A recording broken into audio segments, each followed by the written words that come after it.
Stove use பண்ணாம புட்டு தான். வாங்க நம்ம இப்போ வீடியோக்குள்ள போய் எப்படி செய்யணும்னு தெரிஞ்சுக்கலாம். இதுதான் நம்மளுக்கு புட்டுக்கு யூஸ் பண்ற பொருட்கள். நான் வந்து ஆக்கா புட்டு மாவு எடுத்திருக்கேன்.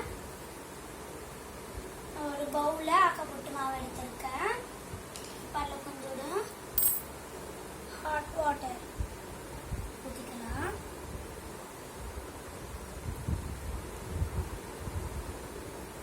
இதை 10 minutes மூடி வச்சுக்கலாம். ஓகே, இப்போ 10 minutes ஆயிடுச்சு. எப்படி வந்திருக்குன்னு பார்க்கலாம். வாவ், சூப்பராக வந்திருக்கு. இப்போ நம்ம இதில் கொஞ்சம் கோகோனட் ஆட் பண்ணிக்கலாம். அப்புறம் கொஞ்சம் நெய், 2 ஸ்பூன் சுகர்,